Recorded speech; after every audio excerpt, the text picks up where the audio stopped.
यही शत्रु बन जाएगा, यही मित्र बन जाएगा, यही नरक ले जा सकता है, यही स्वर्ग और मोक्ष ले जा सकता है। इसमें दोनों ताकत हैं। आप यूज क्या कर रहे हो? जैसे एक चाकू है, एक चाकू डॉक्टर के हाथ में हो तो किसी को जीवन दान दे देती है, ऑपरेशन करते हैं तो। वही चाकू किसी महिला के हाथ में हो तो वो सब्जी बिनारती है तो भोजन बनाती, सबका पेट भर जाता है।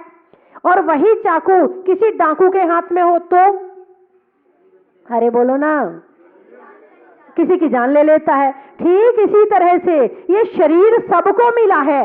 अब इसमें से आप देखो, यदि हम डॉक्टर बने अपनी आत्मा के लिए, वो वाले डॉक्टर नहीं, वहां वाले, हाँ, अपनी आत्मा को सुधारने वाले, अपनी आत्मा की बीमारी खत्म करने वाले, अपनी आत्मा की बुराइयों का ऑपरेशन करने वाले डॉक्टर बने तो ये शरीर हमारे लिए डॉक्टर का काम करेगा। और यदि हम सारे दिन केवल बुराई भलाई लड़ाई भिड़ाई और दुनिया के खाने पीने केवल इसी में ही निकाल देते हैं तो यही शरीर हमारी आत्मा के लिए डाकू का काम करता है। बताइए, आपका शरीर आपके लिए डॉक्टर है या डाकू है? दोनों की राशि एक है, राशि में अंतर नहीं है। डा से डॉक्टर और डा से डाकू, रा से रावण, रा से राम, का से कृष्ण, का से कंस। राशि से फर्क नहीं पड़ रहा है, काम से फर्क पड़ता है।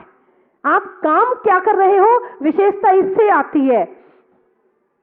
तो आप लोग आज यहां पर डॉक्टर बन के आए हैं। आज आपने अपने शरीर के उपयोग जो किया है वो डॉक्टर बन के किया है।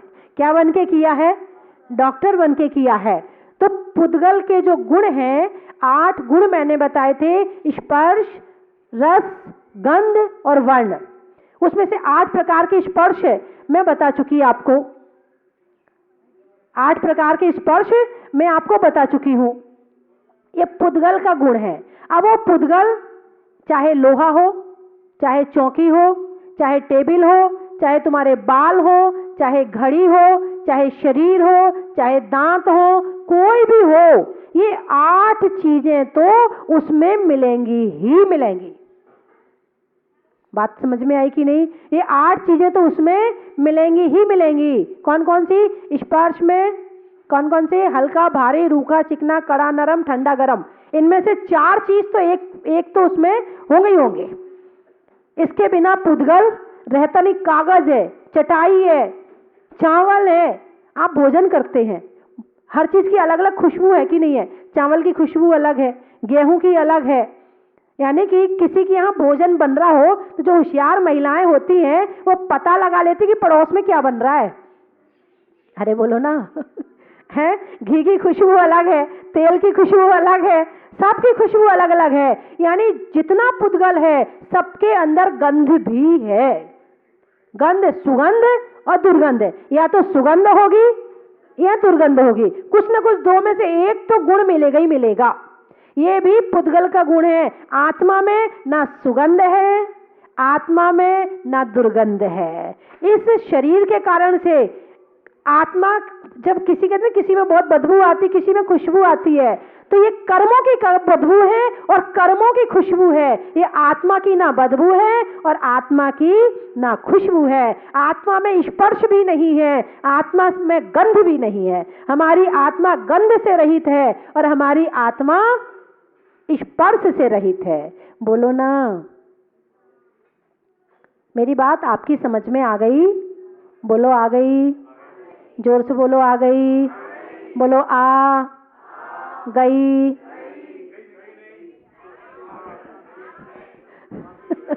देखो आप नहीं कहा है लोग हिंदी को बहुत बिगाड़ते हैं।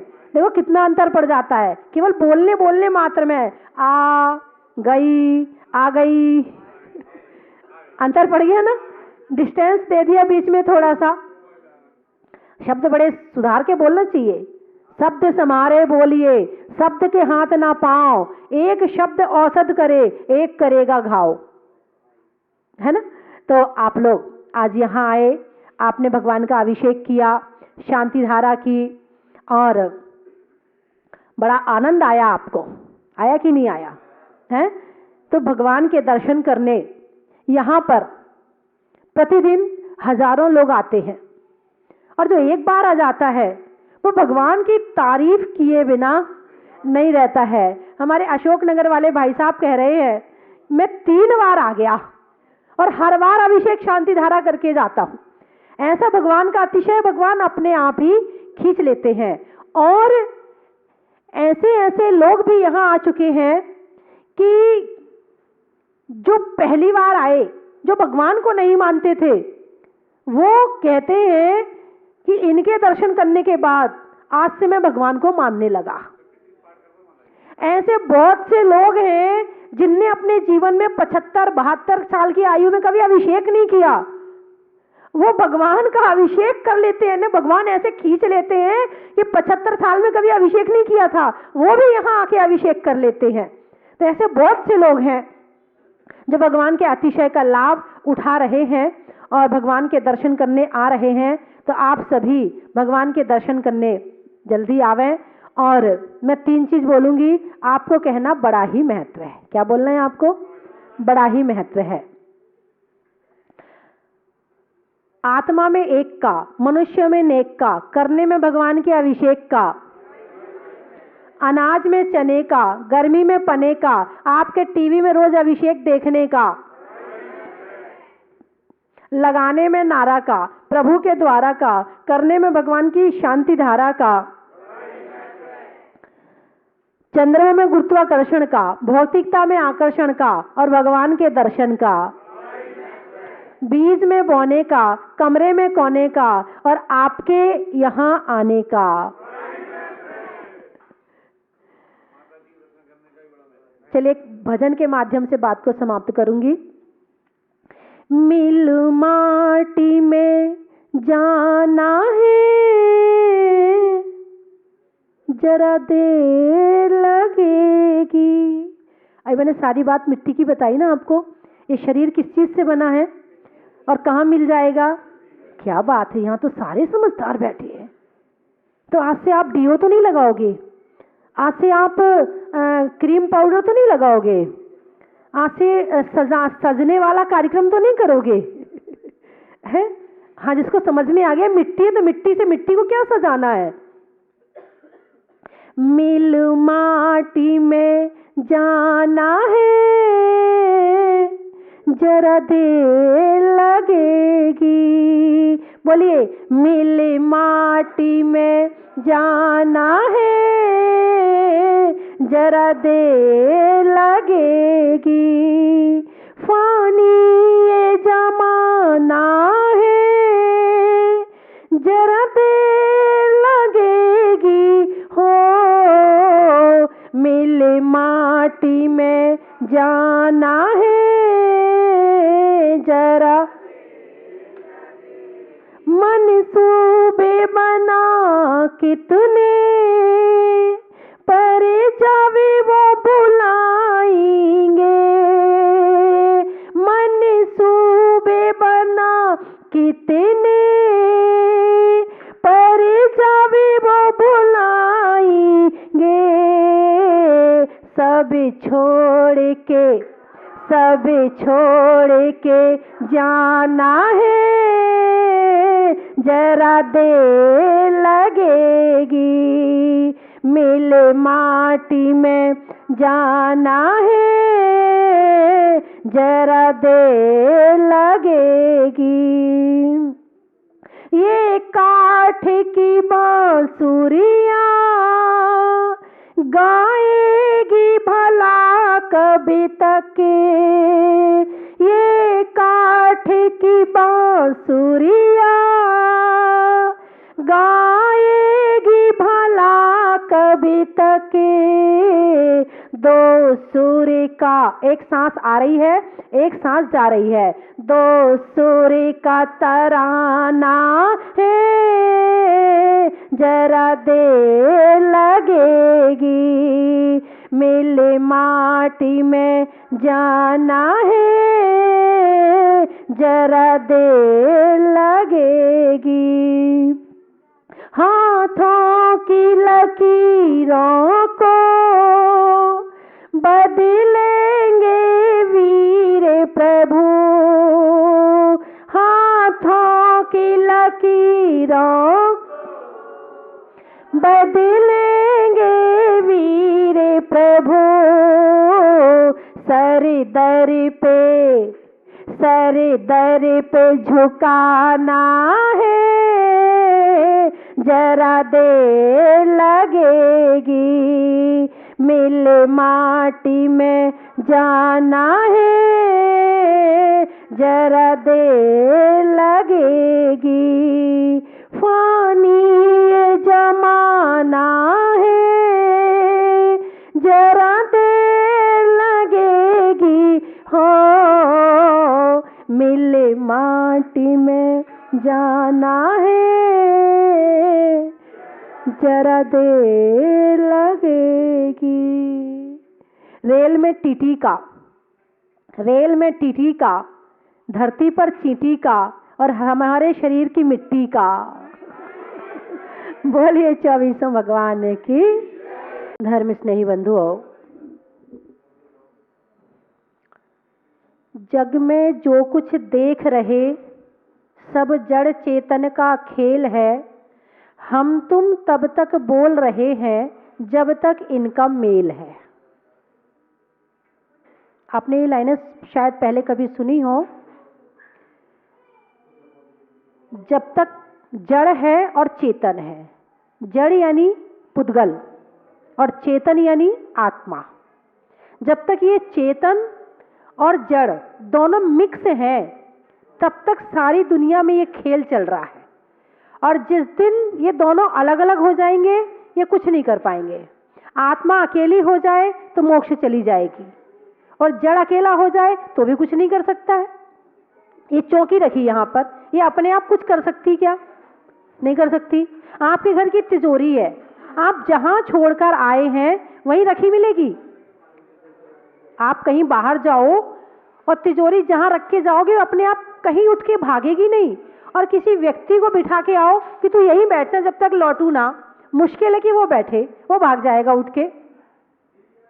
तो जड़ अकेला कुछ नहीं कर सकता और चेतन अकेला भी कुछ नहीं कर सकता है। जब ये दोनों मिलते हैं तो फिर ये उत्पात मचाते हैं। जैसे आपके घर का बच्चा है, अकेला बैठा है, शांति से बैठा है, कुछ नहीं कर रहा है, और एक और आ जाए फिर पकड़ना मुश्किल होता। और जिसके घर में छोटे छोटे 4-5 बच्चे हो, घर में संभालना मुश्किल हो जाता है। एक को पकड़ो दूसरा भागता है, दूसरे को पकड़ो तीसरा भागता है, तीसरे को पकड़ो चौथा भागता है। ये पकड़ में नहीं आते हैं फिर। और एक बिल्कुल एक अकेला बच्चा होगा, हो सकता सीधा हो, मगर जहां 3-4 इकट्ठे हो जाए फिर एक भी सीधा नहीं है, फिर सारे की पता चलेगी ये है कैसे। तो इसी तरह से जड़ और चेतन जब इकट्ठे होते हैं, मिक्स रहते हैं, तो बहुत उत्पात मचाते हैं। अब हमारे पास में क्या क्या है? जड़ भी है और चेतन भी है। चेतन यानी हमारी आत्मा और पुद्गल यानी हमारा शरीर है कि नहीं है? आपके पास में आपका शरीर है कि नहीं? शरीर आपका है क्या? बताओ ना, अरे जोर से बोलो ना। नहीं है पक्का? जब शरीर आपका नहीं है तो मकान आपका हो सकता है क्या? जब शरीर आपका नहीं है तो आपका परिवार आपका हो सकता है क्या? नहीं हो सकता। जब परिवार आपका नहीं है तो 500-1000 के नोट आपके हो सकते हैं क्या? बताइए, हो सकते हैं क्या? नहीं हो सकते हैं। जब हमारा शरीर ही हमारा नहीं है तो संसार में क्या हमारा है? कुछ भी हमारा नहीं है। बस मोह है जो इस आत्मा से कहलवाता है कि ये मेरा है, ये मेरा है, ये मेरा है। ये मोहिनी कर्म है। कौन सी शक्ति है कि जब हमारा नहीं है और फिर भी हमारा और मेरा कह रहे हैं? कौन सी शक्ति है? तो वो शक्ति है मोहिनी कर्म की, वो शक्ति है राग की। जो हमारा नहीं है उसका हमारा कहलवाने वाली शक्ति है, तो मोहिनी कर्म है। और ये ना हो तो कुछ मेरा है ही नहीं है। जब हमने जान लिया कि मेरा है ही नहीं है तो मोह खत्म।